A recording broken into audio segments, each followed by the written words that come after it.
bah écoutez, qu'est-ce que c'est complotiste? C'est qu'il y a des gens d'abord qui complotent, il y en a, il faut le savoir.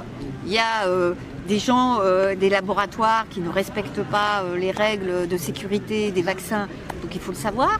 Les scandales sanitaires, ça existe, j'en sais quelque chose, puisque j'en ai traité un bon paquet. Hein. D'abord, j'ai traité le scandale du nuage qui était soi-disant pas passé au-dessus de la France. J'ai traité le scandale du sang contaminé. À l'époque, on ne parlait pas de complotistes. On ne disait pas que les gens qui dénonçaient le scandale étaient des complotistes. On disait, il y a un scandale du sang contaminé.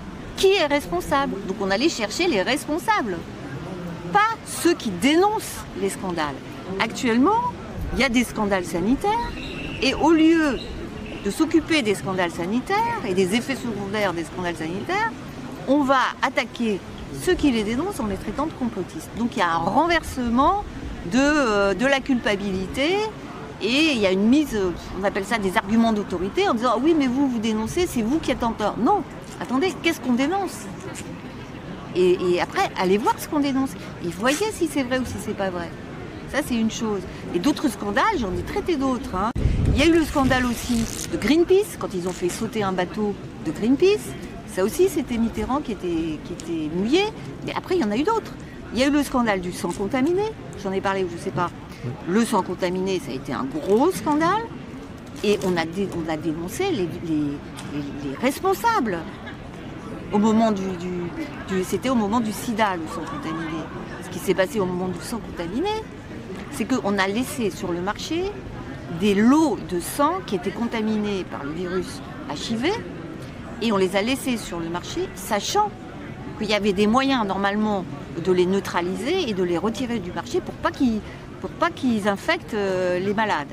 Et ça n'a pas été fait, ce qui fait qu'il y a eu des gens qui sont morts. Bon. Et ben, ce serait, à l'heure actuelle, on dirait « Ah ben c'est vous qui êtes complotiste de dénoncer ça ». Ben non, à l'époque, on a dénoncé le scandale du sang contaminé. On a aussi dénoncé le scandale du vaccin hépatite B, qui avait énormément d'effets secondaires. Qu'est-ce qui s'est passé après? Le vaccin à hépatite B, le scandale a été dénoncé. Ils ont fait le dos rond. Moi, je me suis dit, bon, bah, le vaccin hépatite B, ils vont arrêter. Mais non seulement ils n'ont pas arrêté, mais ils en ont rajouté. Et après, ils l'ont même rendu obligatoire. Sous Macron, ils l'ont même rendu obligatoire à des bébés qui n'ont aucun risque d'avoir l'hépatite B. Donc là, ils ont tous les risques du vaccin, sans avoir les risques de la maladie. Ils n'ont que des risques. Donc ce vaccin, pour les bébés, est devenu obligatoire. Donc qu'est-ce qu'ils doivent faire les gens? Ils doivent savoir qu'il faut s'informer. Et s'informer, c'est commencer à résister. La presse mainstream, c'est pas pour rien si les gens se sont aussi détournés. Mais parce qu'il y a aussi eu la montée des réseaux sociaux. Bon. Mais les réseaux sociaux, ce qui s'est passé, c'est qu'il y a une censure organisée sur les réseaux sociaux, Facebook, YouTube. Et il y a une censure qui est financée en plus. Financée par les fondations Bill Gates et aussi par Facebook. C'est-à-dire qu'actuellement, il y a un organisme supranational qui organise et qui finance la censure mondiale des réseaux sociaux, et y compris de la presse. Alors, ça se passe comment? Il y a un organisme international qui s'appelle Poynter, Poynter.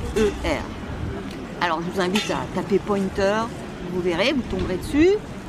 C'est un site qui rassemble tous les médias du monde entier, les mainstream du monde entier, et qui leur demande de dénoncer les fausses nouvelles, les fake news. Donc, quand un média, on va prendre un média de base, Le Monde, un journaliste du Monde voit passer une information sur les réseaux, il dit « Oh, ça c'est pas bien, ça me plaît pas », ou même sur un site, moi j'ai eu l'expérience, hein, dans un site privé, mais un site sur Internet d'information, sur lequel j'avais publié un article d'ailleurs, et donc arrive Radio France d'ailleurs, c'était pas Le Monde mais Radio France, qui nous signale à Poynter. Alors, Radio France, remontent l'information à Poynter. Ah bah là, cet article, on n'aime pas. Eux, ils sont membres de Poynter. Donc, Poynter, ensuite, qu'est-ce qu'ils font? Ils redescendent l'information sur Google, sur YouTube, sur Facebook. Et ensuite, ils bloquent le site. Donc le site pour lequel j'avais écrit, pendant un jour ou deux, il a été bloqué, l'article a été bloqué et il n'y avait plus d'accès à rien. Donc on a appelé, on a dit qu'est-ce qui se passe? Oui, mais vous avez été signalé. Donc on a été dénoncé par des confrères. Vous voyez, c'est-à-dire qu'ils font la police de la pensée, c'est la police politique au niveau international. Et donc ça se fait comme ça, c'est-à-dire que ça monte, c'est centralisé sur Poynter, puis après ça redescend. En sachant que Poynter est financé par Facebook et par d'autres fondations, dont la plus connue est évidemment Bill et Melinda Gates. Et évidemment, ils ne disent pas « nous, on finance », mais ils disent « oui, financé par des fondations privées ». On sait très bien lesquelles c'est, puisque la fondation Bill et Melinda Gates finance également l'AFP, qui est une agence publique. Il faut le savoir, ils ont reçu des millions, l'AFP. Ils financent également Le Monde. Quand on a découvert que Le Monde était financé par Bill Gates, comment voulez-vous que Le Monde, par la suite, ait des articles critiques sur les vaccins? C'est pas possible, puisque Bill Gates, c'est le grand Manitou du monde vaccinal depuis des dizaines d'années.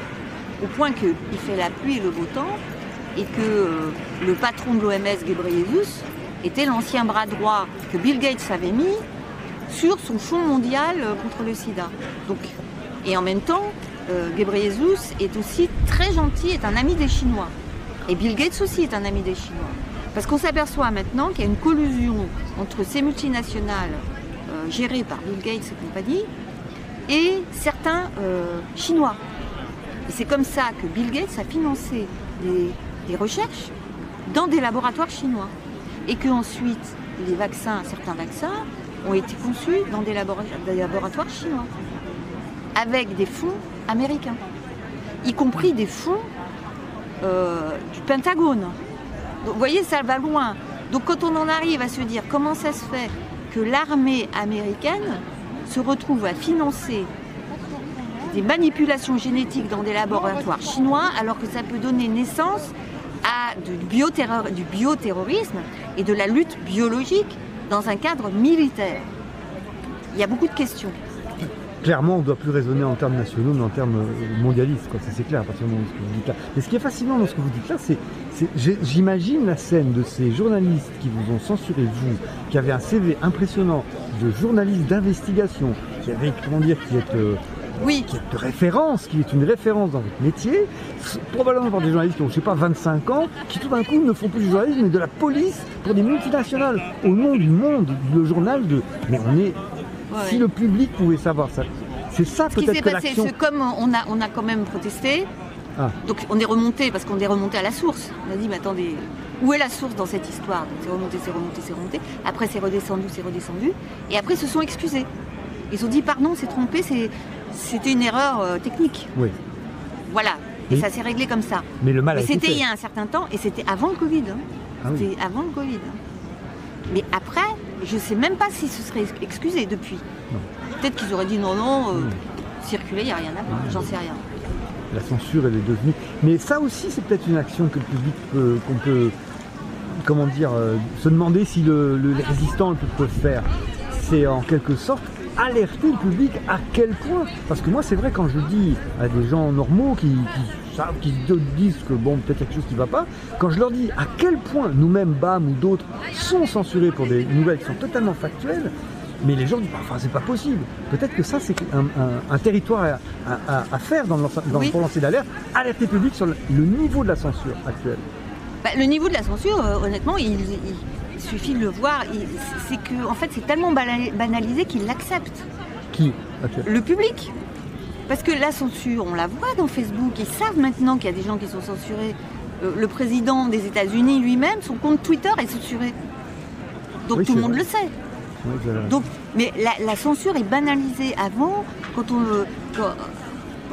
y a longtemps, c'était, je ne sais plus qui s'était levé, il avait dit « Messieurs les censeurs, bonsoir », il était parti. Parce que la censure, c'était très mal vu.